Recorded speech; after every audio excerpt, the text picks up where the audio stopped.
Hello, welcome back to another episode of The World Can Wait. We're excited to be here. If you caught the world in the meantime at the end of last week, then you know that I'm really excited to be here.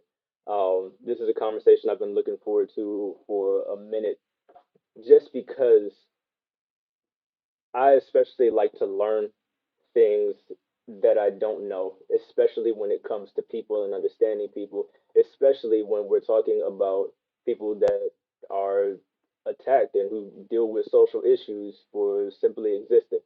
Um, we've talked a ton about racism and everything that comes with that, and how it's amazing that you can just exist with dark skin and walk through a world and people treat you any kind of way just because of that. It's wild. And so having that experience, it should make you, and it makes me want to understand other marginalized groups who also have to walk through things like that for no apparent reason. So tonight we are hosting a conversation on the LGBTQ plus community, um, where really our intent is just to listen and learn as much as we can, and to walk away with more knowledge than we had when we got here. Last Friday, I said that I love these kind of conversations where I don't really have like a dog in a race, because there's nothing for me to talk about. I can't bog anyone down by speaking. All I can really do is listen. Would you say? Jenny and Rebecca said the Ooh, audience. real muffled. Okay, Yeah, in just a second. Let's fix this before we get into we it. apologize for the Yeah. technical difficulty. I didn't want to let the good brother get too deep without getting this all fixed up, because this is going to be a good one. Granted, I guess y'all aren't really hearing me. I mean, y'all are. So okay, so hopefully we're coming through a little better now. But yeah, what I was saying was basically it's good to be able to have conversations where I don't get to say anything. All I get to do is really listen, because I don't have a dog in a race. So I'm hoping that we all come out of this conversation with more knowledge than we came in with. We all leave with understanding that we didn't have before, and that we really just have ears to listen without thinking anything. Just listen and absorb. So with that, I'm gonna kick it over to Charles. He's gonna open this up in a prayer real quick, and we're gonna get the show on the road. All right, so yeah, I am going to open up in prayer, but really quickly, thank you to the people who tune in every week and letting us know where we're falling short and things like that. It's like our audio, because we could have done this whole thing messed up without y'all. And then also, if you don't mind, go ahead and share this on Facebook, Twitch, Instagram. Send a link to your grandparent, all that good stuff. We're trying to get as many people as possible engaged with this conversation. Um, Dom and I are not experts. And I mean, I don't know. They might consider themselves experts. I don't know. But most people aren't just experts on a lot of things. So I think that we just have our own experiences to go off of. And I think that depending on who you talk to, you're going to find different answers. And then you're going to find different questions that you have from that. So just engage, be able to ask your questions to our guests specifically in the comments. Don't ask me because I don't know. So yeah, with that, I'm going to open us into prayer and we're going to jump right in. Um, God, we just thank you for an opportunity to have a conversation about things that matter. Whether or not they matter to us the same way they matter to other people becomes ultimately irrelevant when we recognize that they matter to one single person and they matter to you. And so I just pray that this conversation would be dope, that we would all learn something that we didn't know about each other and about other people and about this world that we're all sharing together. In Jesus' name, amen. Mm. Boom, boom, boom. So I'm gonna start us off with the icebreaker. The icebreaker is your name, where you're from, and how you identify, and then something that people think offends you that doesn't. And I don't know if that was like clear the way I wrote it or not, but basically what that comes from is like, in recent times we've seen like this super focus on a lot of social issues, LGBTQIA plus, black, women, all that stuff. And when people who recognize like, oh, I've been part of the problem, I'm sorry. It's like, no, that's not offensive to me. Like I understand why you think it would be, but no, it's not. So that's kind of where that came from. So your name, where you're from, how you identify, and then something that people thinks offends you, and it doesn't. Um, and anybody can go first.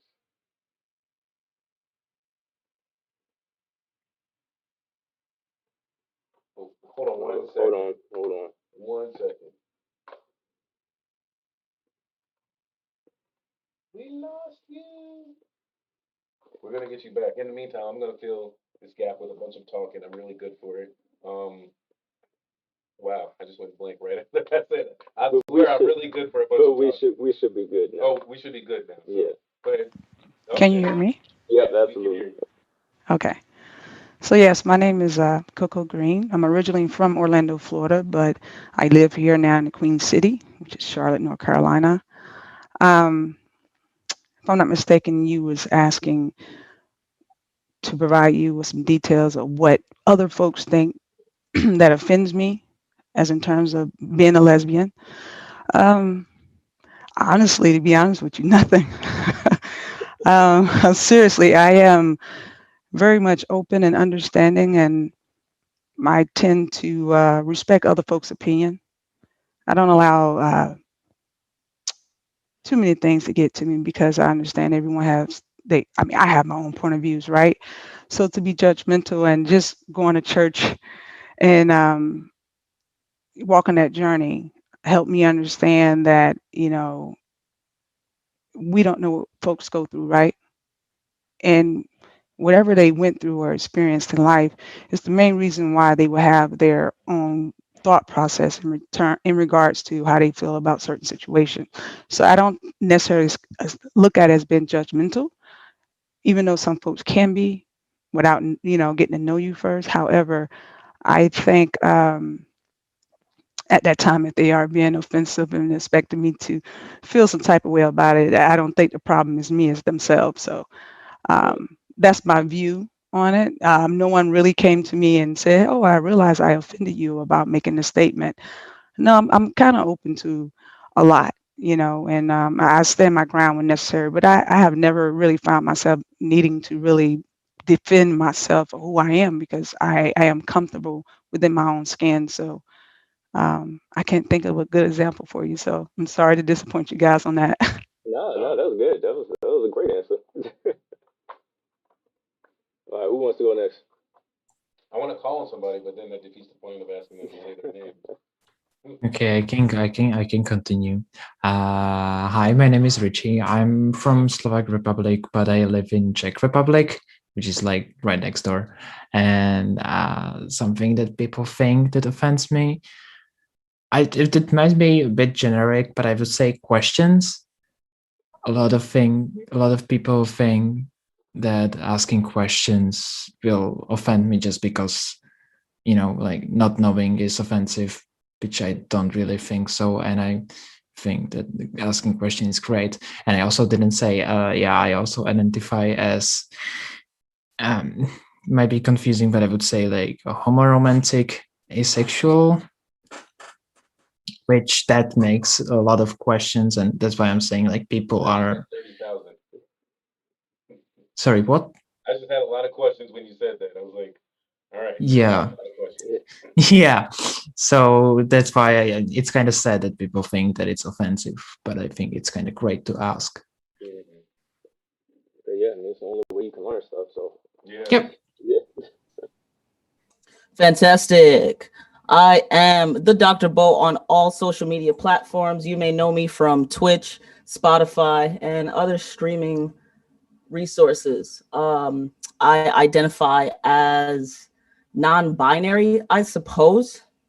Uh, Non-binary is also under the umbrella of androgyny or asexuality in a way, or two-spirited, or there's a lot of terms that can go with it, but I don't necessarily conform to a gender, neither do I conform to a specific side of the spectrum. Something that people may say that things offend me is like, somebody may see me and I'm dressed a certain way, I have on a certain attire, and they're like, "Hello, sir." And they're like, "Oh, shit. Hi, ma'am." And actually, the latter offends me more than the former. So something that may offend me is uh, perspectives of misgendering, if that makes sense. Okay. Yeah. I can Yeah. Like, all right, so what I'm about to do is just scrap the outline and ask all the questions that came out. Like, that's what I want to do so bad. I was like really tempted to not write an outline because I was like, one of the things that I really do when I write the outlines is like draw from my own experience. And as I've stated multiple times, I have done. I was like, man, what am I gonna do? I feel like just going off of this icebreaker, I'll be able to have a whole conversation flow. And I was right, but you know, you gotta be prepared. Whew. Um, do we want to start with the outline or like? All right, I'll let you start. I don't even know how to go with that one. Well, something that I'm really interested in, if we're not gonna like go completely off of it, the question that I really wanted to know is, what is your experience coming to understand yourself? Um, what your sexuality is, how you identify, who you're attracted to, who you are not attracted to. What is that journey like coming to understand that about yourself? Y'all gonna make me go first every time, because I don't want to, because I will, and I'm not saying it in a malicious way. I will, because I think the question is interesting, but I don't want to steal the fame each time. However, I will. You're good. You're good. Okay, I will. I will say this. It's interesting. The question is interesting because I think how I was introduced, or I introduced myself to the LGBT world, right, is not traditional like other folks would say, hey, I was born this way, or I felt a certain way, and I felt like I wanted to be, or I am someone else, or what have you. I actually endured a life experience to where I made a decision at that time, and I decided to, you know, transition into dating women. And with that, it's crazy because I played basketball and I was always friends with, the girls on the basketball team, and I never judged them. They were my friends. They were human beings. I didn't feel as though they needed to be outcast because of their sexual preference. And I have encountered some of the negativity that they received, and I was also too placed in that category, and I never felt like I needed to defend myself.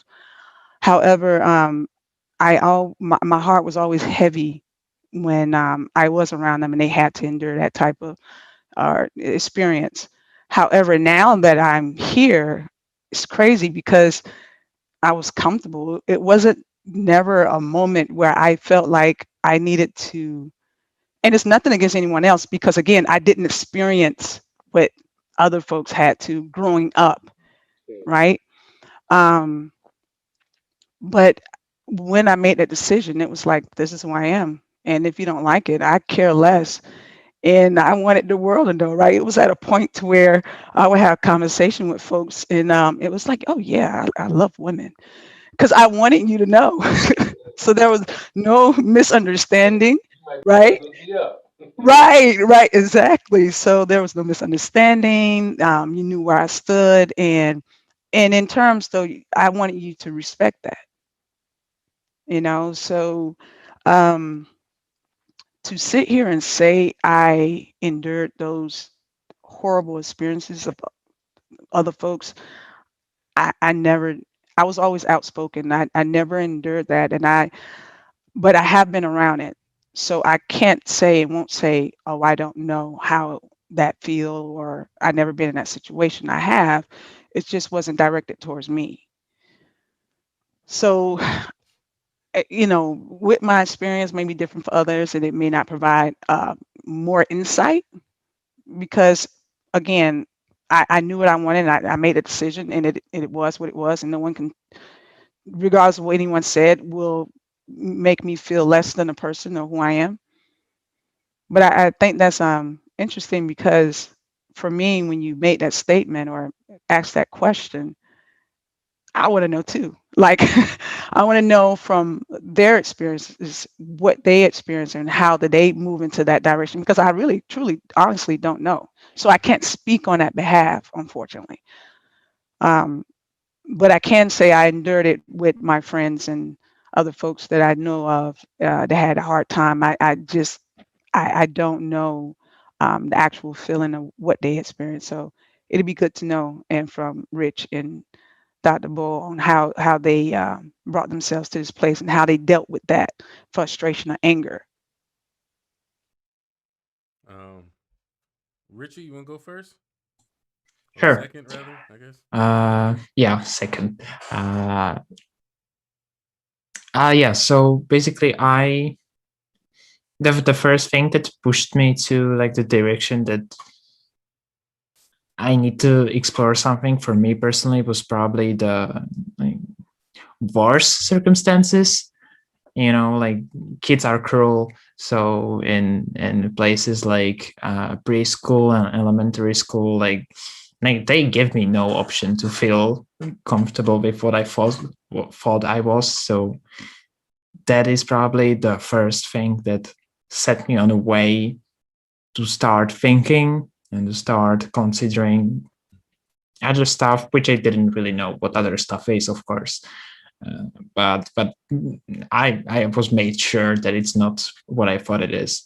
So that was probably a lot of bad stuff that is funny to say helped me go that the direction. But it only got to like some point. There's only like so much that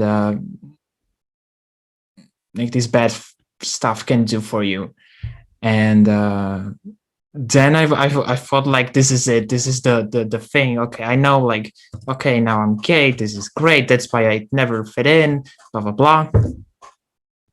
And then I continued with my life and realized that I still don't fit in, but not because I don't fit in, but because I, like, as you said, I didn't, like, inside I didn't fit in myself. Like, it wasn't, I thought it's okay, I thought I'm done, but I wasn't. And there was like this internal feeling that, yeah, but there's more, like you need to go deeper.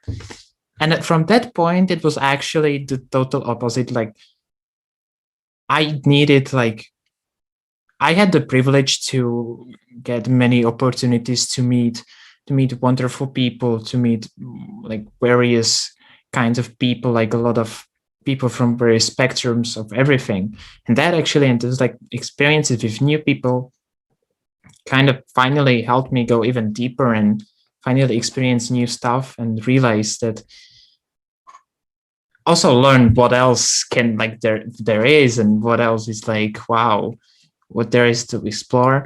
So it's kind of funny that like the start might be like from the like sad origins, but then like to the point of, I guess, happy place came from like really, really positive experiences from a lot of very wonderful people that I managed to meet in my life. And they didn't even like have to do much. It was just enough to meet them and experience people, and it was such just wonderful. And that was what really moved me, I guess, where I am now. Okay. Great. Okay, Richie spoke about the sad parts of transitioning into your identity and understanding. Coco spoke about the more outspoken parts of knowing who you are and being aware of your identity without anyone prohibiting that. I suppose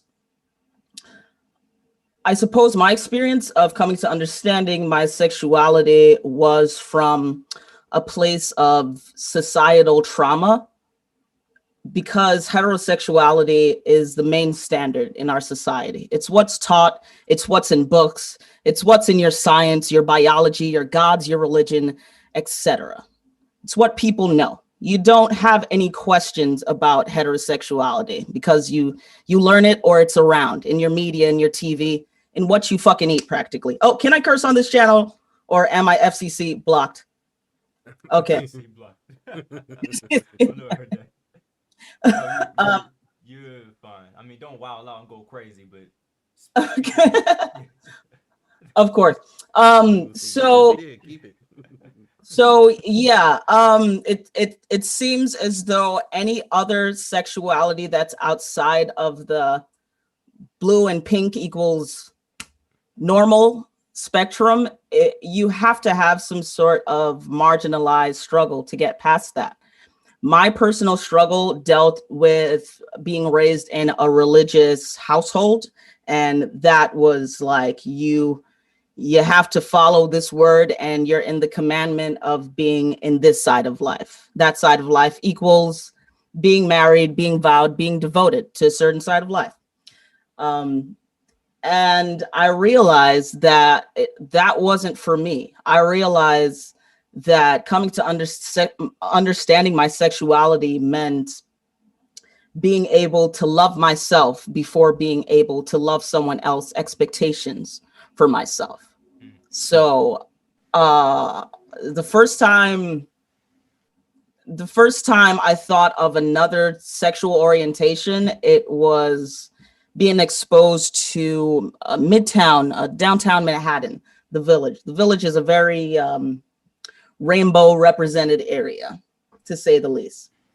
So there's different people that you can see there. You can actually see the rainbow flags flying. You can actually see a couple holding hands that isn't the same lady, man, baby in a stroller sort of relationship. So that definitely helps becoming more aware of who you are when you can actually visualize the representation.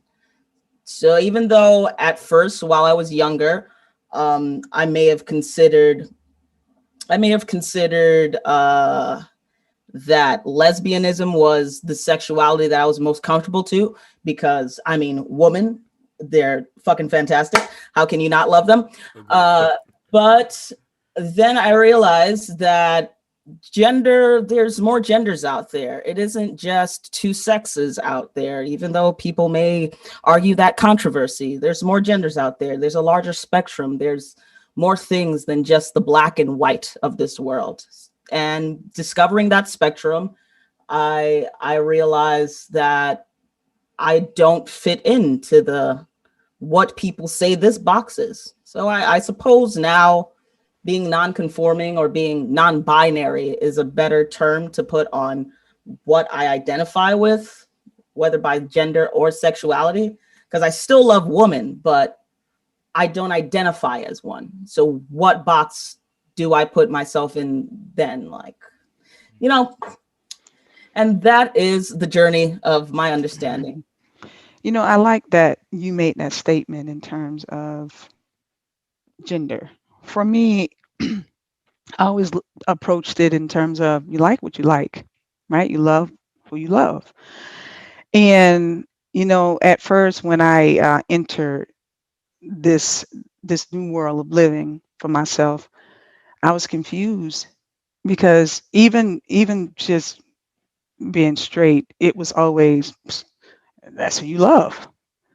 And I had the same mentality and still continue that mentality today because love is love, despite controversies against straights and and LGBT and black and white and Puerto Rican and wherever you're from. I just think that folks should just realize that love is where your heart settles in and where you find yourself the most happiest, right? Considering the world today can be basically cruel from all spectrums. Doesn't matter. You can drive a red car and someone will most definitely make you feel bad about driving a red car, you know, or a fast car, for example. So I think, Bo, you made a great point with that, and I'm glad you are able to just be yourself. I can, I commend you on that because I just want folks to be able to love what they want to love, who they want to love, what they want to do, and not have to be judged or place you in a category by yourself. I'm sorry for that. Place you in a category by yourself because you want to live different. And how I look at it, just because I sin different than you doesn't mean you don't sin, right? Boom. So And just so we're clear, she did that for all you Christians out there. She did Exactly. that for y'all. I did because we all sin differently, and not saying that's we should normalize that, but I can say, you know, we just want to live and want to be left alone and want to be happy in that place, because you Yeah. wouldn't want me to knock on your door and interrupt your household saying, hey, you heterosexuals or you Christians, you shouldn't do this, and Right. you Right. know Yeah. they don't want to be invaded. One of the things that we keep seeing, and I'm sure all of you who have been with us on this journey, you've probably seen the same thing, which is no matter what we're talking about, whenever it's a group of people talking about just wanting to exist in this world, there's always people who don't want them to. And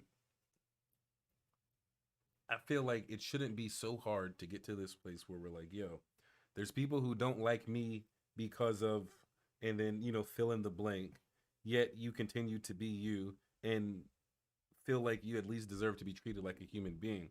So it's like, why can't we just come to that place for all people, regardless of how they identify themselves as it pertains to gender or sexuality or whatever? It's like we're human beings living in this world together. We have to cohabitate. So why not like cohabitate? Like it.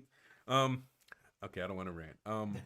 So, Bo, you were saying something, and I think Coco, you kind of touched on a little piece of what was said, and it reminds me of a conversation that I was having recently with my niece, who was kind of explaining some of these things. I didn't understand a lot of what was being said. Some of it I did. Some of it I had. We all have our own feelings and all of that, but it brings me to my next question, which is how did your understanding of sex inform your identity, right? Because in this conversation I had been having, it seemed like none of the terms that were being used were so much being used to identify a person's sex, more like just how they identify as a person. So how has sex informed the way that you understand yourself and sexuality and gender identity and all of that? And let's start with you, Richie, if you don't mind. Uh, yeah. And it's just one question since I'm Yeah. not English native speaking person. What kind of sex are we talking? Are we talking about It's like a good Okay. question, gender? We're Richie. talking about how has your understanding of sexual intercourse informed the Okay, way thank that you. you? I didn't wanna. Yeah. Okay. Uh, well, for me, I don't think it helped, but I guess it made me more free. I would say. I don't think it helped, but it was very restricting to be, since I identify on the asexual spectrum. Like not knowing a lot about sex was very restricting in a matter that, there's a stereotype that you need to have sex, especially with your partner, like that's how the life works. Like there are people that say that there is no relationship without sex, and and we're not even talking about like having kids, because you need to procreate and stuff. So that kind of like stopped me from even like going like to the even thinking about the idea of like a spectrum or something like that, because I was like, it's like hearing about aliens, like it doesn't exist, like what is that? Yeah. And of course I was very young, so yeah. And then for me personally, we did not have sexual education in school, and it's still an issue even out of this age, so that's kind of sad. But eventually you learn from some sources or some kind people that are able to talk to you in that topic, and that really just really knowing what sex is about and how it works, what it can give you, what you don't need it for and stuff like that really helped me to let myself just accept, like, okay, so it's not your need, it's like food, like you can survive without it. And yeah, and also even like this stuff like sex is bad, which I don't know about like globally, but at least here it's also kind of a stereotype, like, oh my god, sex, oh no, that's ugly. Even like understanding that it is just still, it is a natural thing, but it's not a bad thing, but it's not a thing you need. I'm just generalizing, of course there's much more to it. That really like affected me exploring my identity. But I wouldn't say it just affected my understanding of my identity. I would just say it helped the way. Yeah. That sounds like a lot of pressure early on too, when you're still trying to figure things out and you're being told you have to do this. This is something that, heterosexual intercourse, this is something that this is the norm, this is what you got to do. That's a lot of pressure, I bet, when you're feeling like, I don't really feel like I need to do this with anyone. Yeah, I mean, it was a passive pressure when people just talked about it, but it was like kind of like strong pressure when I got into relationships. That was the real pressure. And then of course when you try to talk about it to someone, they usually dismiss you, like, no, that's not how a relationship works. So that was kind of, but the real pleasure was like trying to find a person. And usually, at least, even in my age, it's kind of hard to find someone who understands. Like, even I didn't understand it fully, and it's even harder to find someone who will understand it at least like that too. So that was the main pressure, like people, and also people trying to tell you, of course, or even your partners, that you're trying to trust, trying to tell you that, but we need to do that because that's how a relationship works. Yeah. Wow. Dr. Bo, you had your hand up like you was ready to say something. Oh no, I'm just listening to what he's saying. I know someone had mentioned aromantic, so they wanted to touch base on what like aromantic meant. Are you able to speak on that a little bit? I do not identify as someone that is asexual or aromantic per se, but I believe it is dealing with like oriented with romance, but not necessarily sexually attracted to like I don't have much content on that side of the community to speak up about it. So I won't, but I do. If anyone on the panel has any sort of information of that, I believe Sea Dragon 420 in the chat wanted to know. Wonder what that 420 all about. Look, I have no chill. Like, everybody should just be like me. Stop hating black people. Stop hating lesbians. Like, just be funny. Like, just be funny. It's better. Well, does anyone on the panel have any experience or knowledge on aromanticism? No, unfortunately, I do not. No. Yeah, I do not either with aromantic stuff, only with asexual.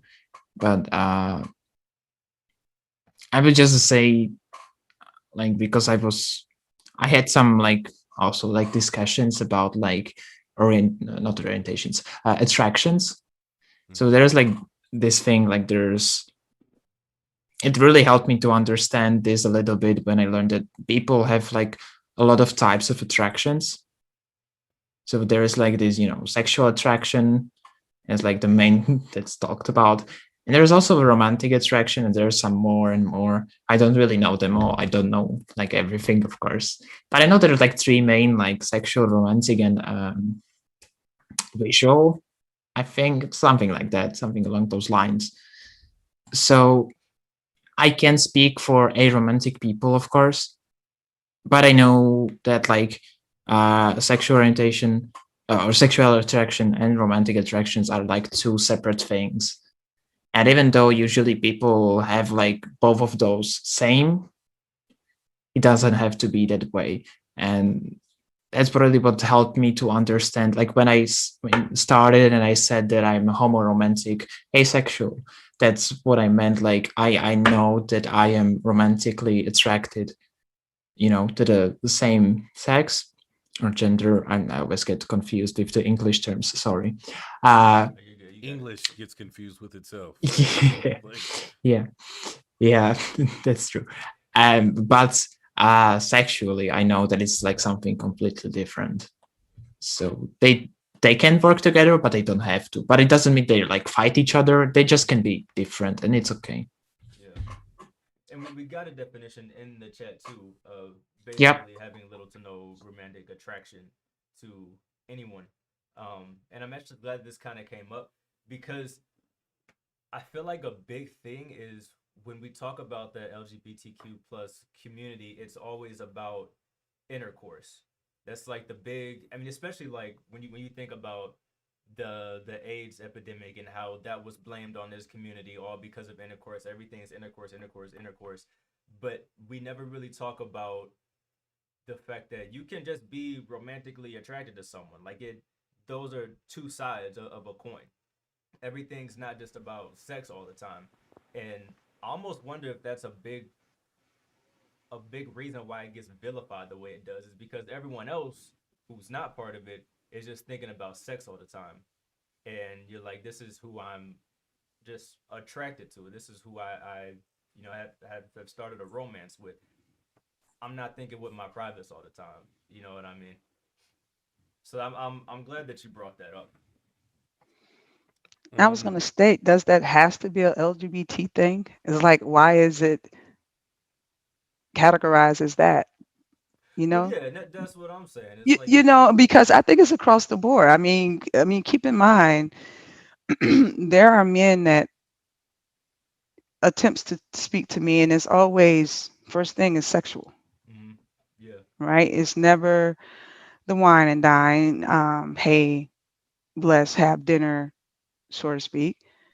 So, and I just think that when folks see us, we're more open and free, you know.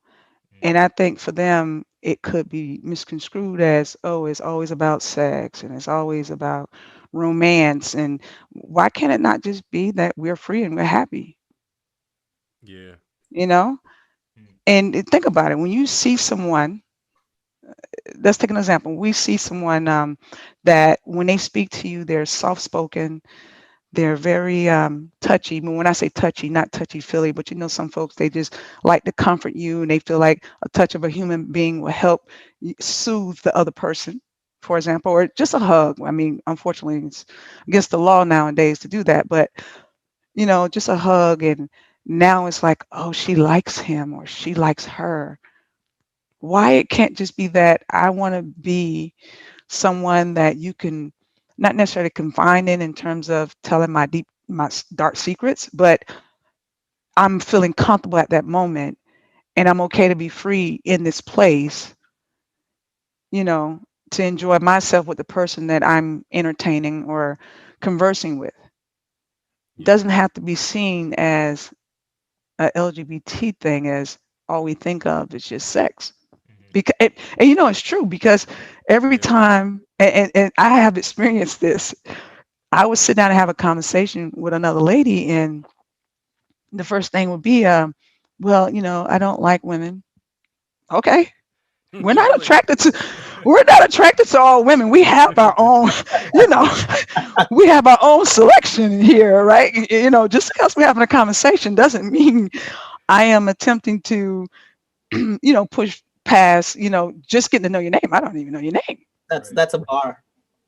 Right. That's right, Bo. I don't want to interrupt you, but that's a bar. Please interrupt, please. It goes back to sexualizing the community. If the first time you see anyone that is under this rainbow spectrum, it's like, hey, I just came out as blank. Oh, wait, I'm not attracted to. Right. Yeah.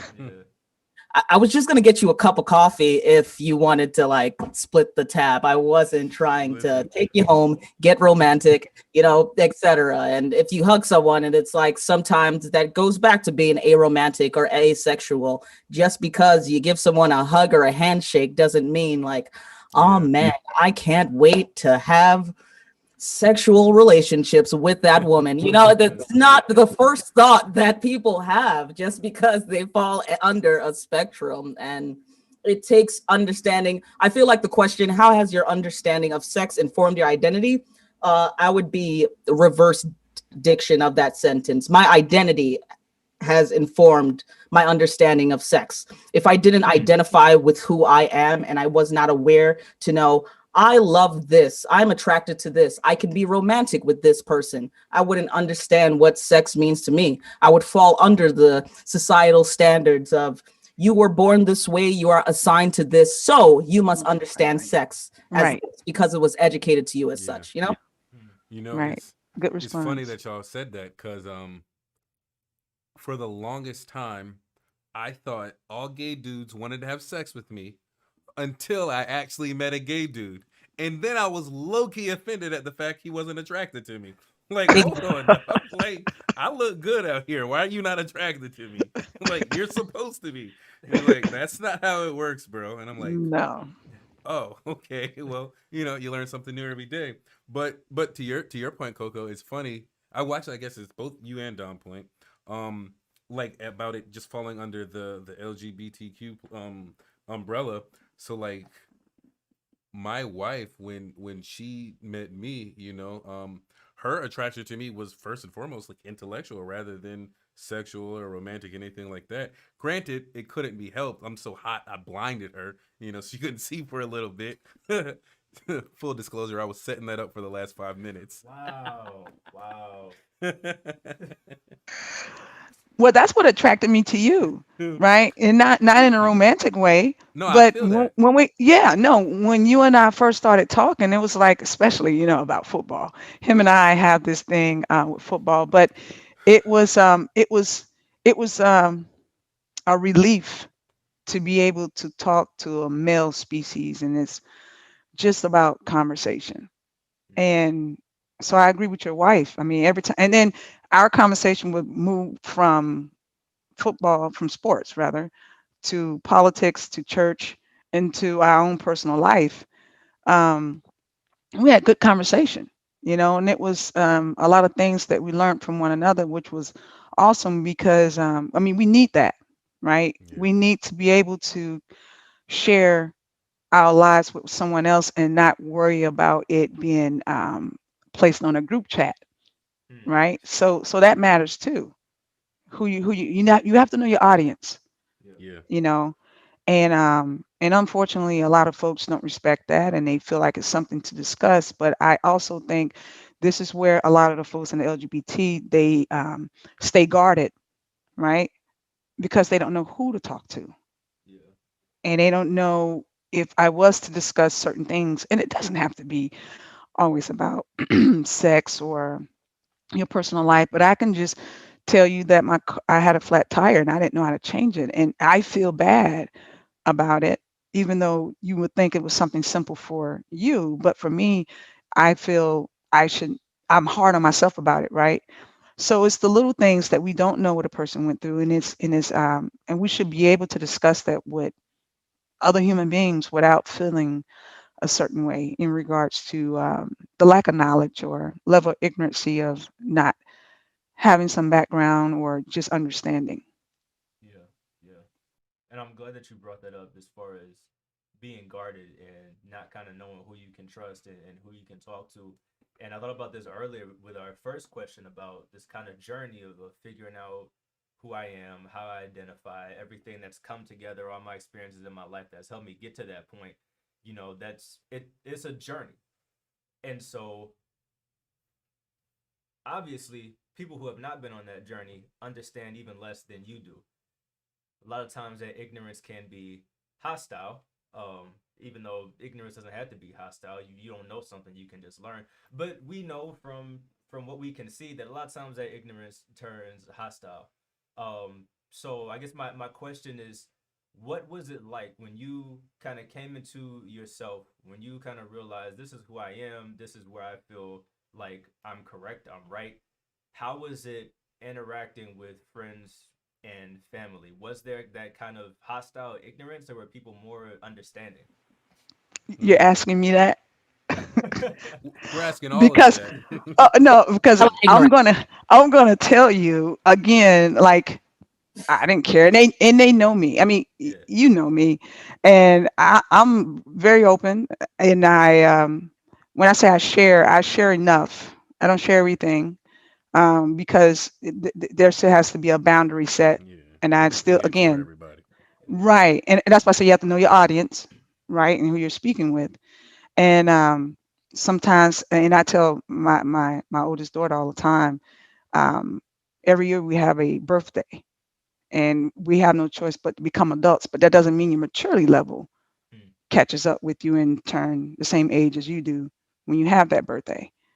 Because of the lack of experience, lack of knowledge, and the lack of understanding. And some folks, to your point, do become hostile because they don't know, and to a point they're upset because they don't know, but they make it your problem, mm, right? And it's not fair because I'm trying to explain something to you that you can't wrap your mind around because you have never probably been placed in that situation. Doesn't mean it has to happen to you.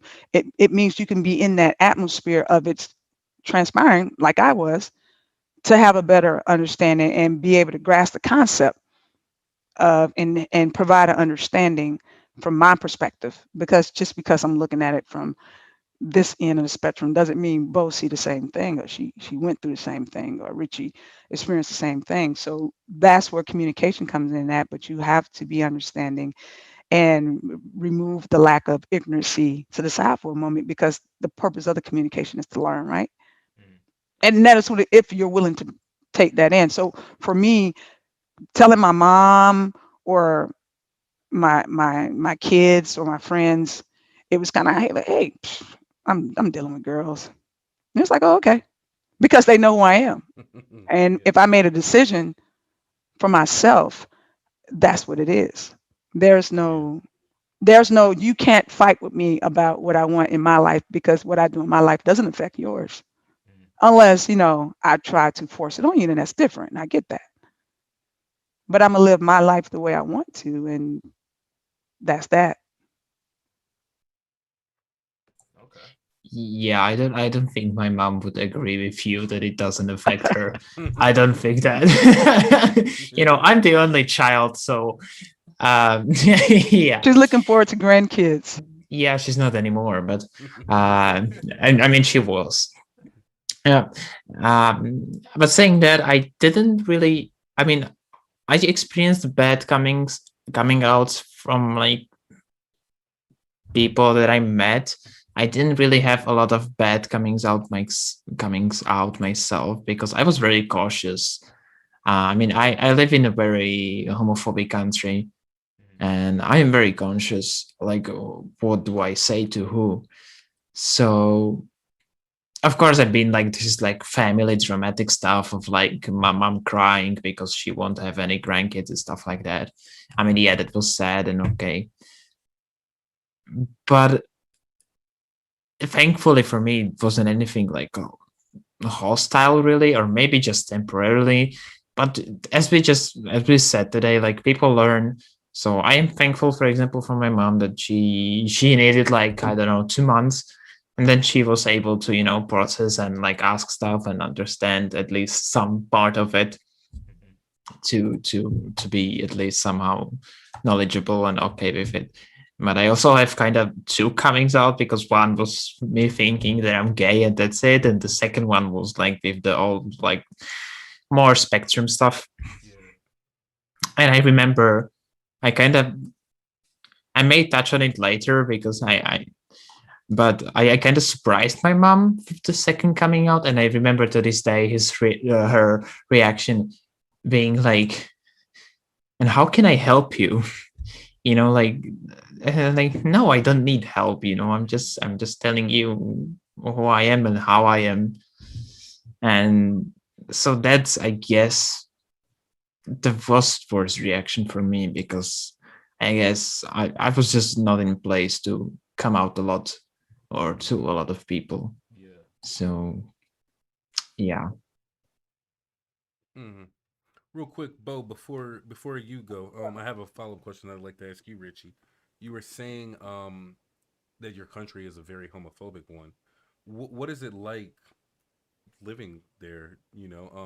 Because over here in America, we're like experts on everything, and one of those things is like identifying when people are gay and lesbian and things like that. So like, there's certain ways that people look or things that people do where we're just like, oh yeah, that guy's gay. He's definitely gay. Is that like not a thing where like people like feel like they can look at you and tell that you're not normal or you're not like them, and then they're just like harassing you, or are you pretty much, you know, unknown to most people where you don't get harassed? Because again, the it's extremely homophobic country, so it has me wondering.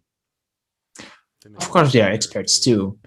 We are experts too, and as I was talking before, like when I had back experiences, even from like elementary school, even kids are experts, and so I personally never, I was like never masculine enough to be a man for our country.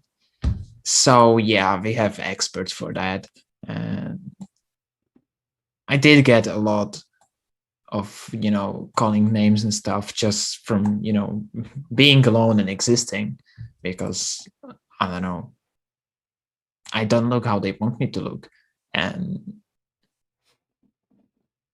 if I try to, like, I don't know, express myself in some way, and imagine having nail polish, oh my goodness, I would that would be, oh my, no, absolutely not. Yeah. But we do certainly have experts on that, and I think it's actually getting worse here. Oh, wow. So with all of the resources and the communities and the activism, it's like, oh, you want to fight? Okay, let's make it worse. That's crazy. I mean, activism is doing a lot, but I also think COVID like hurt us a lot. Okay, I can see that. And yeah, there's been, I don't know what happened. There's been like a lot of like bad movement starting up at least here, like anti-activism. So I don't know where it's coming from and why now. Maybe they felt threatened because activism was actually achieving something, Yeah. So yeah. I know that for somebody like me who, like, as I said before, I got around gay people, thought all gay people wanted to be with me. I could imagine that mindset is like, these people are going to take over our country. They're going to make everybody like them, and like, it's just sad that we feel threatened just because we don't understand something, or don't even, or just because we don't agree with it. It's like, okay, like, yeah, I'm not gonna go on that rant. Bo, will you answer the question? Save me from it is sad that people that may be categorized in the minority are actually seen as a majority of the threat. Yeah. Can you imagine 99% of the world is straight? 50% of population. If we're not talking about intersex, if we're not talking about transsexual, we're talking about 50% male and female. There's got to be somebody for you out there, right? 99% of people. If you see a woman on the street and you're threatened by that woman loving another woman, seriously, think about the perspective of your ignorance. Think about how much that threatens your insecurity. That's all the women right there. That and your education. That 0.2%, that barely 2% of billions of people in the population. Yeah. That person threatens you because they happen to love someone, or they happen to. Seriously, it's the hostility and the ignorance that creates the problem of it. Because if you don't have the information to know If you don't have the information to know, hey, if I'm working out in the gym, the guy next to me working out, he's not attracted to me. He's not going to try to, I don't know, pull his junk out and freaking take me down in the locker room. That is not going to happen. Except I consensually tell him, hey, it's fine. You know, Yeah. someone, no matter the spectrum or the sexuality, someone has to consensually say, hey, it's fine. Just like if you have a question of ignorance and you don't know any better about something, someone has to consensually say, hey, it's fine for you to learn because I can teach you about my experience. I can teach you that I feel that that word is offensive. So if you can possibly change your personal correction to fit this word that I like to, you know, it's Right. just it's about breaking down that hostility. It's I don't have a good connections with whether family, friends, acquaintances, or workplaces. I don't have a good connection with coming out to people because it takes a lot of education. It takes a lot of strength and intelligence, not just emotional intelligence, but I mean, being physically smart to say, hey, I know that you may get this wrong, but I'm smart enough to know I can correct you. And if I correct you and you get closer to being aware of this, if you get closer to being aware of this, maybe that's just one more person out of the 99% out there that could be closer to understanding what this minority needs, what they mean. Yeah. So No, yeah. it's wild. Like back in the day when I was a young boy, out here chasing these women's before I got married. I would be out and like whenever I saw a lesbian, it wasn't like, oh man, like you're my competition. It was more like, all right, like be my wingman. Like we could work this thing together. Like the same way that I would do with my boys. It's like, all right, we working this thing together. So it's like I don't know why we couldn't have that same mentality across the board. But and honestly, one of the things that I discovered around, like there was probably 3 different gay dudes throughout my entire life who I've been some type of close with, and they've done more for me in the way of getting women than anybody else I've ever met. And so it's like everybody has their purposes. I mean, not to just minimize it, but it's like why are we doing all this hating? But really quickly, before we continue this conversation any further, Coco has informed us already before the show started that she would have to leave at 7. So what I want to do right now, because we're not going to stop the conversation, I'm going to give Coco an opportunity to do her final thoughts. And so Coco, since you don't know, and for anybody else watching that doesn't know, final thoughts is just when you get what I say, 90 seconds?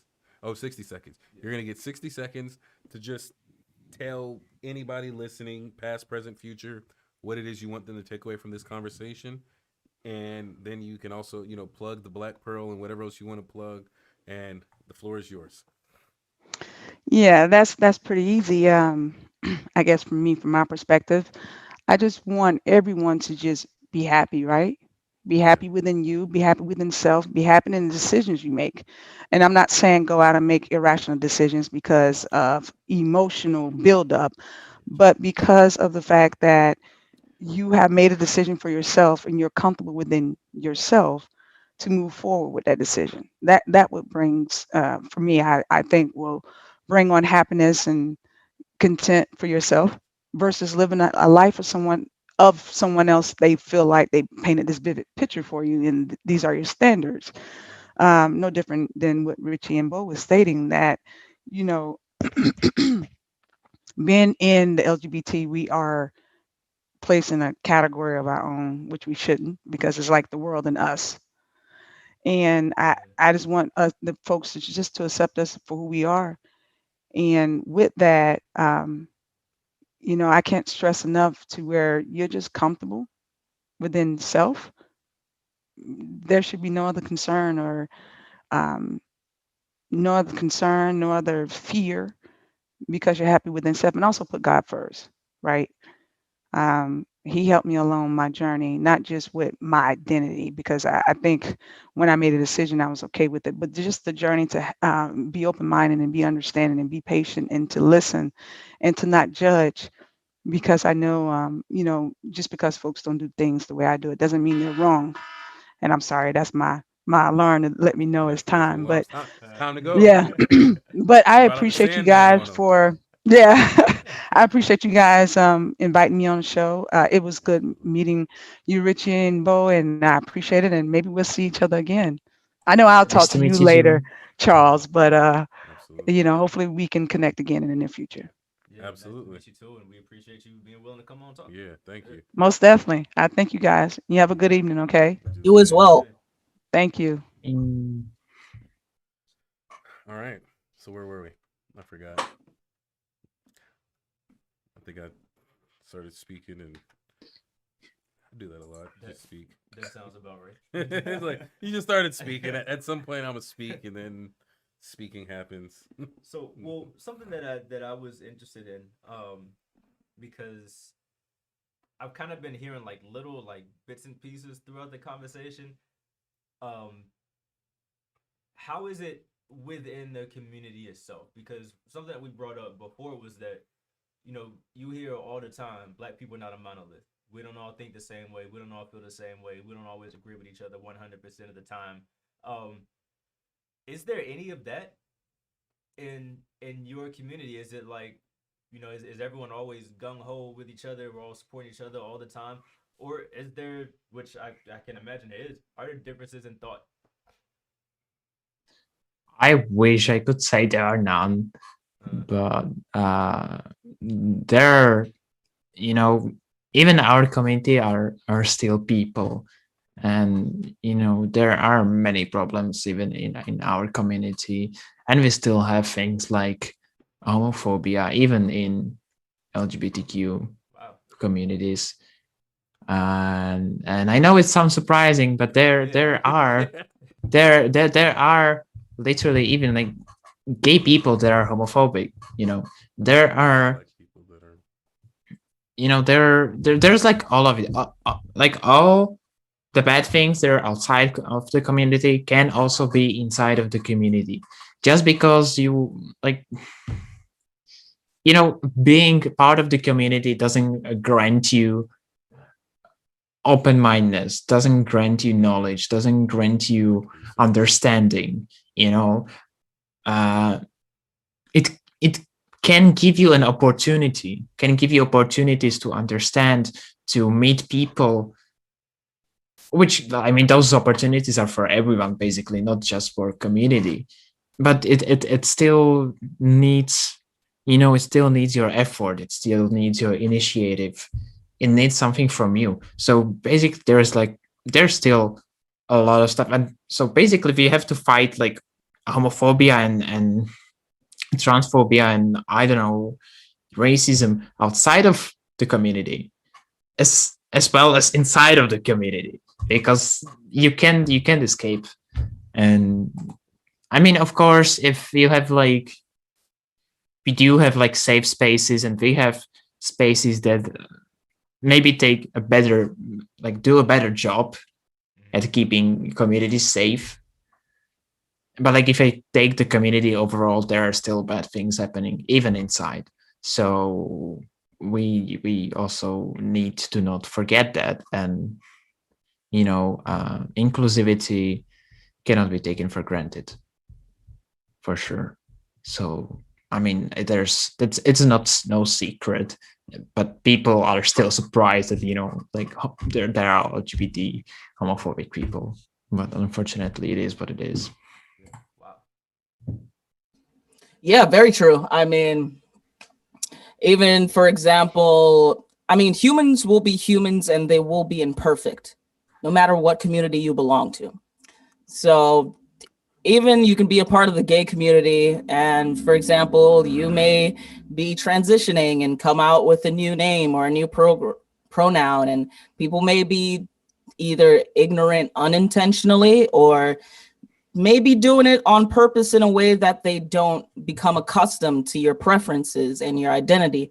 So like even in the community, there's phobia, or there's unacceptance, or there's certain lines of differences. Like just look at how many flags that the spectrum has now. There's not just a rainbow flag. There's pink, purples, blues, greens, blacks, browns, everything mixed all up. If the global flag of acceptance and peace could be all of the LGBTQ flags just turned up in kaleidoscope together, maybe we'll get closer to some sort of world peace collection. But there will always be some sort of, I guess, borderlines in the community, and it's about setting those boundaries for yourself and your self-identity, knowing who you feel comfortable being around in your community, especially if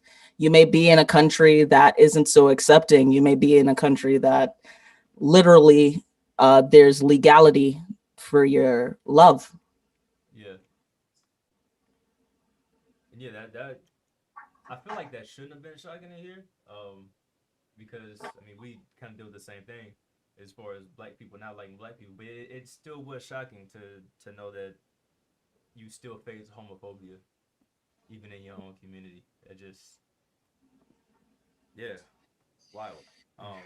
But thanks for that insight, because I mean, that definitely puts in perspective for me, knowing that it's not just one big safe space. It's not just somewhere that you can run and get away from all the outsiders. You still have issues inside as well.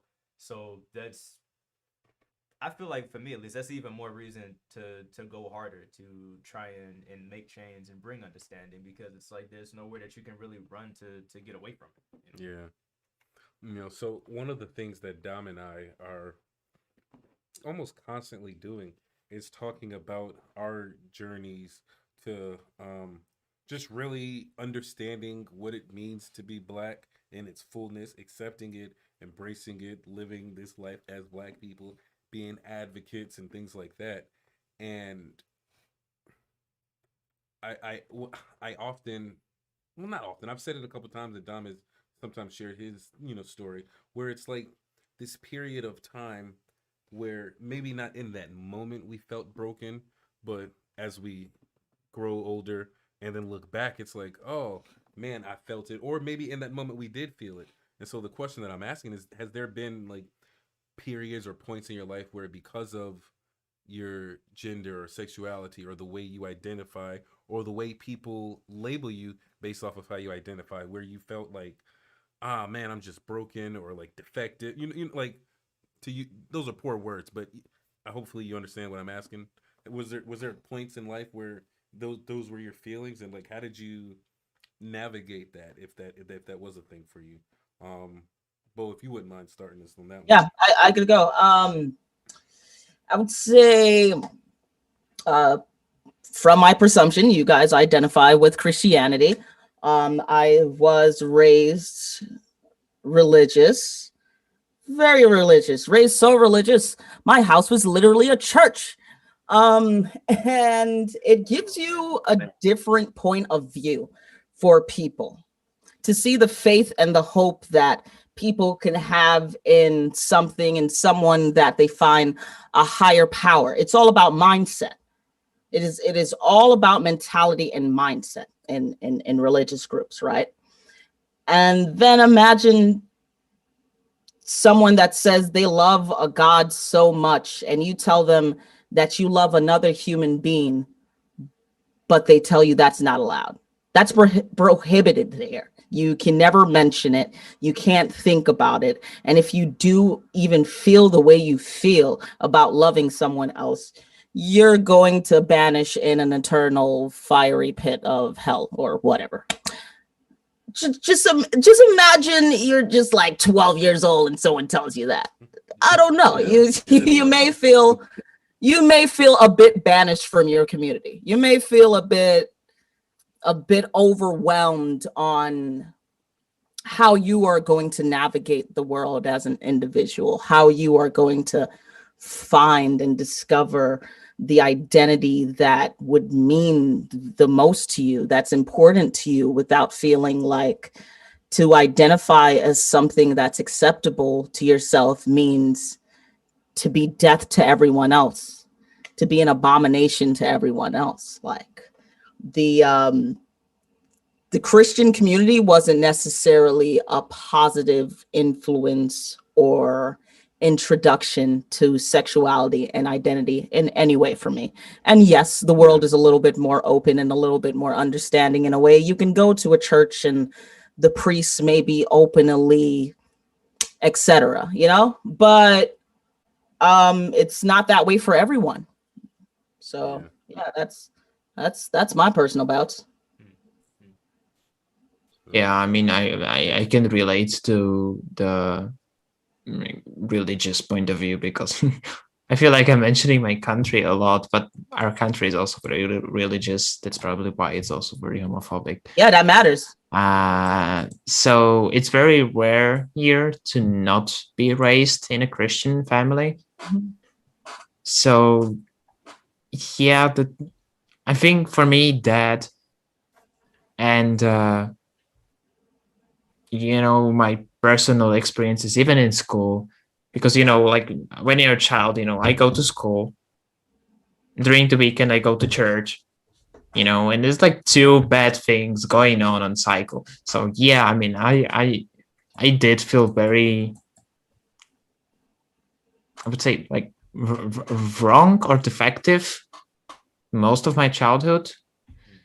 And I think that like this feeling on my like stayed inside,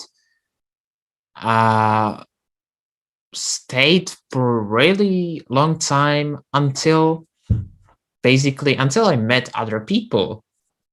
And until I met other people and I saw, like I'm the only one. Because literally during my childhood, I felt like really I'm like the only singular person that is something wrong with. Because everyone around I looked like there were like some, people encouraging normal things, like this is not okay. So basically, until I went, away from my hometown, away to the world, to the larger city, I still, even though I kind of like, try to think like it's not okay, it's not true, that I still had like this inside feeling of like not being,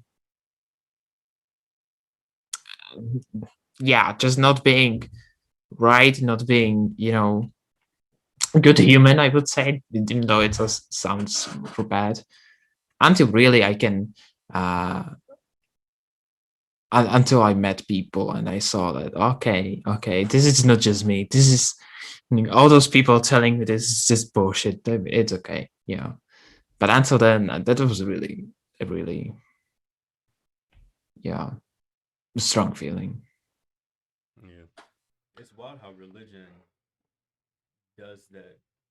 Because I mean, even I, as like a 11, 12-year-old kid, remember being like terrified of hell if you didn't like do everything exactly the correct way you were told to do it. And just the fear mongering is intense. So I imagine that's even more pressure when you have other things that aren't falling in line with how you're told it's supposed to. See, it's interesting how that seems to be a catalyst for a lot of things. Yeah, man. A lot of wars and Yeah, I mean, laws have been enacted because of religion. And the worst part is like a lot of the religious interpretations that we know to have been manufactured or doctored in some way, shape, or form, or just people got it wrong. And how many people are dead because somebody got it wrong? Like I think that, God bless you. I think that's wild. That's so wild. Man, so we're heading to a close. There is a question in here for you, Richie, which ties into my next question. So I'm gonna ask it. The question, Richie, is: can you talk about the feelings you had when you realized you were ace? Like, did you feel uncomfortable or like something was wrong? I'm ace too, so I want to know some of your views on it. Well, I mean, I just said I basically felt wrong the whole time, but Yeah. I mean, I think learning about ACE was actually kind of relieving for me, and it didn't really make me feel wrong. I think it made me feel even more comfortable. You know, as we said, like finding people, not even people, I didn't really met people, but like even learning about the possibility made me happy. Like, yeah, okay, this is a thing. So until I was struggling with, having feelings about my sexuality without the knowledge, then yeah, that was very uncomfortable. That was very scary. As we said, like you feel like you're not fit for a relationship. You feel like you will never be able to have anyone because I don't know, you don't work properly and stuff. But realizing specifically that I'm ace and understanding that this is how humans work too, this is how we can function, and it's nothing like, oh, scary, boo. I think that really, I mean, for me at least, I know everyone can have their own like experience, but for me, I mean, that was, I think, one of the best things I realized. So it is a scary thing, it's still very, very, I kind of hard to exist with in this society, unfortunately. But, finding yourself helps you find people that can love you for who you are, Yeah. I hope that answers. No, it does. This person actually commented and said thank you. So I would, or at least I would assume that it answered it, based off of the thank you, or they were just being polite. I don't know. You're welcome. But the question that I have that also ties into, it's about community, right? Like throughout this entire conversation, communities come up like at least 20, 30 times. Excuse me. And I know that like what we're doing here is establishing a community, not for any so much specific group of people, but just for people to come and voice themselves and to be heard and to share and express and to learn. I know that, like when I started putting locks in my hair, I started seeking out a community of people who have locks in their hair so that they can tell me different things about what it's like to the different stages of what I just did to myself, You not get robbed. Right. Lord Jesus. To not get robbed, because that's a thing, right? So how important is community? How much does it matter? How hard is it to find community, or is it hard at all? Like, is that something where you're just like, all right, so I want to find homoromantic asexuals in Czech Republic, and like it's just 1,000 of them, or it's like try again. You need to broaden that search, bro. Like that's what I need from you. Like, can you talk to me a little bit? And both of you, whoever wants to go first can, but I'd like to hear from both of you on this one. I don't know, doctor. Yeah, it's kind of like SEO. It's like optimizing your search. When you know the specific thing that you're searching for, then it becomes easier for you to find it. It's like maybe you would search for aromantics, asexuals in Northern Europe if you're looking for a specific group, like it just depends on who you are and what you're seeking with community. I feel like with the internet, you have the world at your fingertips. I can find people from South America all the way to Alaska if I wanted in queer communities, but is it easy to find?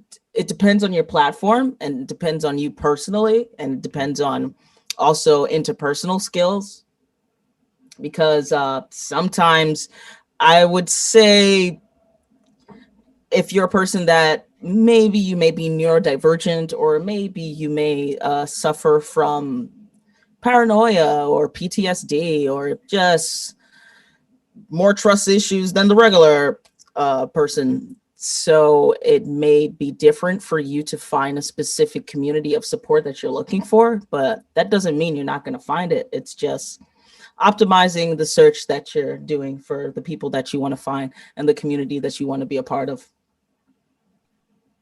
Word. Yeah. I mean, that kind of reminds me, like searching for a community, the topic of labels.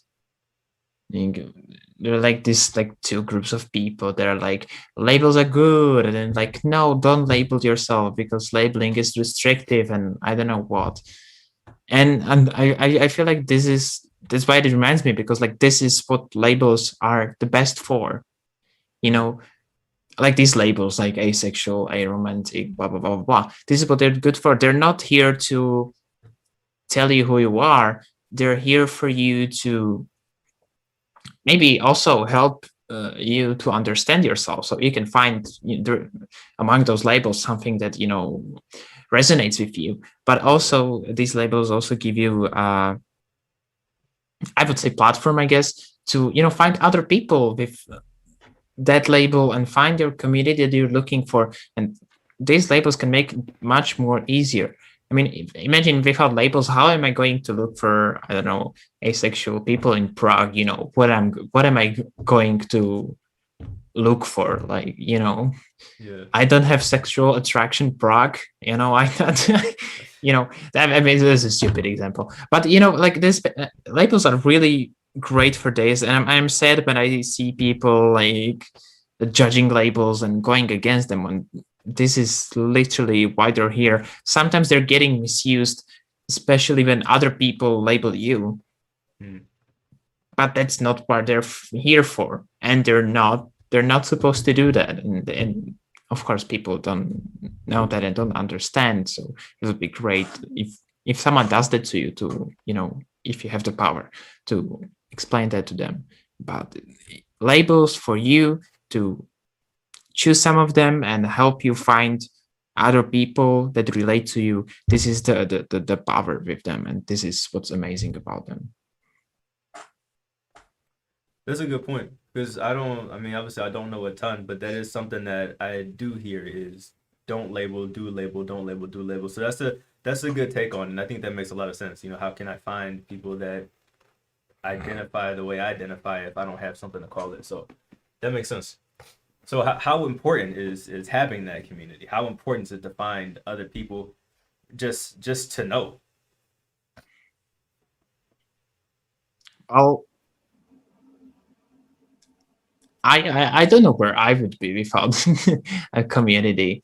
And as I said multiple times here, like meeting people like did the most basically for me. Like meeting people helped me to identify, helped me to get past whatever I was going through, helped me, I don't even know what, helped me learn, helped me understand even something that I am personally not, and helped me to, understand people, emphasize with people. So I think communities are important, especially for knowledge development, learning, which is knowledge, basically just growing as a human. I mean, that's what we are. We need connections, and that's how we progress, I would say.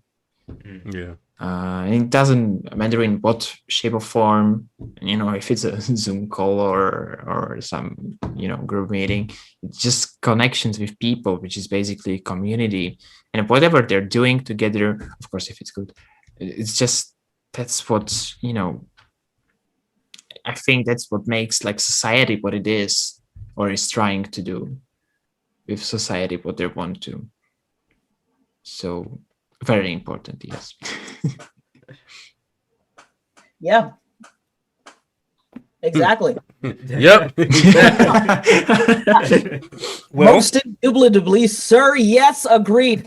I mean, everyone is looking for something to connect to somehow. Even if you're an introvert, even if you don't mind being alone, even if you don't mind not having big parties or big support groups or going to big outings, whatever it may be. Like, we're all trying to connect to something. Like, that's the purpose of our existence, to connect to something, whether that's connecting to your culture, so you're into your ancestry, whether that's connecting to the universe or a god, whether that's connecting to your inner self, understanding what your mental health is, understanding how to better your physical fitness, understanding what your sexuality is, what arouses you, what you're romantic to. Everyone is looking for something to connect with themselves internally or externally with someone else. And these labels do play a part in how we find people, persons, or things to connect to. And I have heard of the argument of no labels. I've been in relationships where people may have told me, I don't want to label anything. I don't want to say that I'm this thing specifically. Don't put me in a box. But sometimes you're seeking a label so that someone could say, like, what are you? You know, what are you to me? Like if I'm looking for, I don't know, multicultural Latin American transgender men, that's a specific label. And if no one that identifies as that wants to be proud of that, or wants to, or has the ability to have the visual representation of that, I won't find that specific category or label. But that doesn't mean you aren't who you are. Yeah. Label or not, that doesn't mean you aren't who you are. That's my word. Yeah. You know, not to make this conversation last any longer, but as you were speaking, it made me think. So recently I was just telling somebody who was talking to me about all the labels, and I was like, I mean, I get it. All the labels are doing is confusing and adding to the chaos and adding to the noise. But as you were speaking, one of the things that I recognized in myself is how I will literally go out of my way to make sure that I don't fit into any box that you try to put me in. However, there are certain labels and identifiers that I don't mind. And so it just kind of created this understanding that, like, the labels don't become a box until that person feels like the walls are closing in on them, you know? Or maybe that just sounded cool in my head, but it definitely sounded cool in my head. Okay, cool. But I'm gonna throw it to you, Don, for our last question, because I feel like I've been doing what I do, which is all the talking. Well, yeah, we're gonna close it out. We got one more question before we do everyone else's final thoughts, and it's this. You know, so many people feel so many different ways about the LGBTQ community, but the big thing is, regardless of how you feel, whatever you feel, why you feel, we're still talking about other human beings. People are people at the end of the day, and they deserve to be treated like people at the end of the day, regardless of anything. We're talking about labels, regardless of any label. Everyone deserves to be treated just like a human being. And for whatever reason, it's hard for a lot of us to accept that, you know? So what are ways that we can grow in our understanding and accept and understand others? And this is as far as the LGBTQ plus community goes. What are ways that people outside that community can grow to understand?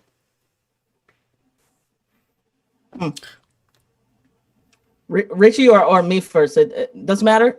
Oh no, whoever want to go. Yeah, whoever's got it. I say to understand any community doesn't have to just be. I know the topic is LGBTQ, but man, do these people have a lot of letters and words and labels to explain who they are and what they feel about someone else or romance or relationship. I mean, when you could say when I was growing up, it was just 4 of the letters. It was the lesbian and the gays. That's it. Back in my day. And back in my day, if a man put on a dress, that's what he wanted to do at night. You know, you can be that ignorant. You can be that guy. Or you can either option A, mind your business, get on with your life and just live how you live. Option B, get to know the person by actually asking a question rather than inciting your ignorance. Or option C, read a fucking book. Like, there's books out That's there a good for possibly book? every topic That's that crazy. we want to learn. And if you don't like the physical book, there's an audio book out there. Like, the point is that there's material, there's sources, there's information. And if you do not have the physical source, information, or material to digest or consume, there are people out there that have the experience. Reach out to someone that you feel like you may not understand their experience. And if you are really willing to learn, and if you are really willing to just be accepting and unlearn what you know, like unlearn the back in my day, and if I feel this way, then that's the way that the world should be. If you're willing to wait on that, then you'll actually learn and will actually be closer to accepting and becoming more acceptable in all these things. And just for anybody that's listening that heard all of these resources being named and felt like, oh, well, I don't want to spend money on books and things like that. You have podcasts, you have YouTube, you have all sorts of things where you don't have to spend a dime. I'm sure you figured it out when it was time to watch Game of Thrones. So when it's time to like treat people like people, you could figure it out too. Richie. Well, of course, I agree. And I think that like the easiest thing you can do when you want to understand is, show interest. Like, just the easiest thing you can do. Just ask questions, show interest. Maybe not everyone will be willing to answer questions because sometimes people are just fed up with all the questions. And as Bo said, like there are other resources. But if you really want to learn something, it's no easier thing to just show interest and ask. And I would say that I've been noticing like people unfortunately having this mindset, which is, I guess, blocking all of that potential knowledge and stuff, that their opinion is the only one correct, and what's in their mind is all there is, which is, I guess it's kind of like the natural state you start with. And I don't know what to tell you. Just, I wish people understood that there is more to the world than what's in their head. And you really need to understand that your opinion is not always right.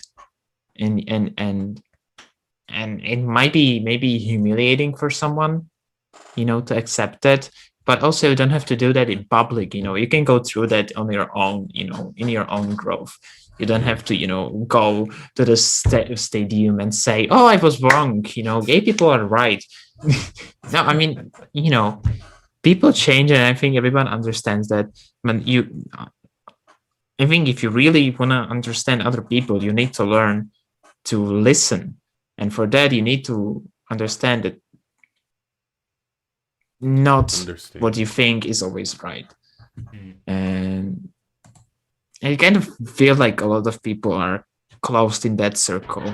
They may, ask something, but the answer goes in vain because they don't agree with it, and that's very dense. So it's kind of sad. And that's also why sometimes people don't have an energy to answer anymore.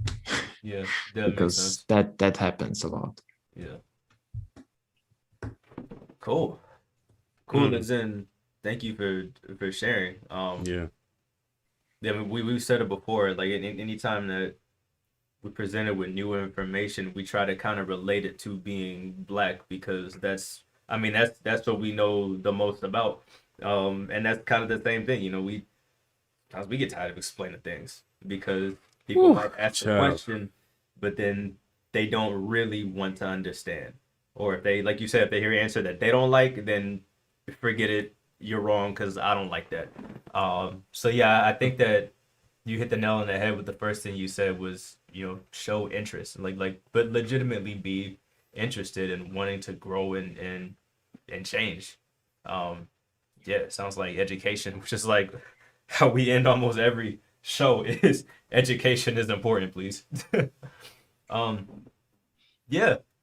Thank you guys again for So being much. so willing to come on here and chop it up for a little bit and have this conversation. And I just want to echo what Jenny said, which is especially you, Richie, who apparently came straight on after work, and it's like what 1 o'clock in the morning where you are Yeah, And- 1:30. It's okay. on like 7 minutes notice. So, like, thank you. I'm just happy to be we, here. We try to be better than this. We did have a last minute cancellation. This person had an emergency come up, and we definitely wanted to have 3 people representing 3 different identity types to be able to just give as much perspective to the viewers out there. Thank you both, and you, Coco, if you're watching this in the future. But I'll send you a text regardless. So yeah, thank you all. I mean, it's been really dope. I can't so much say that the conversation is over because I have like 1,000 more questions, but this conversation is definitely over. Before we completely close out, I do want to move into final thoughts. But before we do, I actually wanted to share with you guys something that happened when y'all were speaking, kind of talking a little bit about the way Christianity has like your experiences with Christianity and religion have affected your communities. There's actually one of our viewers who said that, she said, "I'm sad that that's the majority of your community's experience with Christianity. I'll actively try to be the opposite example." So I think that it's really dope that we got to sit here and have a conversation, which led to somebody, at least one person, who has committed to doing and being better as it pertains to you and people like you. I think that that's really cool. Now, final thoughts.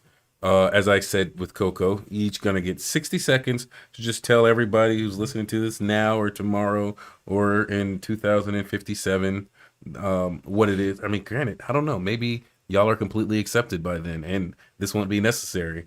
But if I'm any example, they'll still hate you. Yeah, we're just gonna tell them what it is we want them to take away from this conversation. So I'll start. Actually, ever done that before? I don't think so. Okay, I'm gonna start. Let's see. Final thoughts. God, I feel like I say the same thing every week. We're all people. Treat people like people. Let's be better people. Like, why can't we just do that? So I can stop saying that. I would love to say something different, but there's no need to. Let's be better people. Let's learn more about each other. Or if we're not willing to learn more about each other, let's acknowledge that fully within ourselves and then not speak on what it's like to be them. I think that could work too. And I'm just going to stop there. That's my final thoughts. Let's go, Bo, only because it rhymed with go.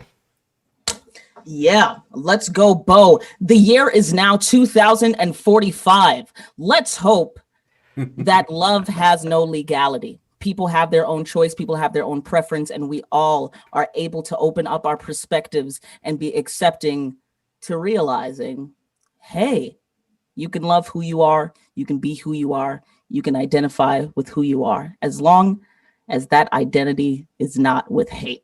Let's hope 24 years in the future we get a little bit less hate in our hearts. If you can get anything out of the conversation, let it be that. So I could visit countries in Europe, and I could visit countries in the most southern remote parts of South America, and I can feel like I can hold hands and kiss whoever I may love at the moment. Sounds good. All right, Richie. Oh my God, that was a lot. I don't know what to say. Like, neither. 60 seconds, go. Oh my goodness. Yeah. Well, wow. I mean, what I said so much also, and I agree with everything. I just want to say I learned one beautiful thing that someone taught to me, that feedback is a gift. Take it or leave it. if someone gives you some advice or some feedback, you don't have to attack them for it. You don't have to agree with them. Just take it with you or leave it. Just take it with you. You can think about it later. It may help you later. You may realize 50 years later that they were right. Just, accept people, listen to people, love people, and be open and think. And yeah, I hope I can live to 2045, or what was it, where you can all travel Somewhere in and the love each future. other freely, and love will be great, or life will be great, or also love will be great too. That's wild that in theory we're gonna be alive in like 2050. Like that even of itself. Remember. Yeah, right. I don't even really have a final thought that's different from what everyone else said. And it like I said before, we usually end everything on education. Like, go and learn, go and educate yourself. And this is why I love these conversations, because there are at least 5 things that I didn't know that I now know, and that changes how I think about things. And I think that's what is supposed to happen. You grow, you get new information, you change things that don't work anymore.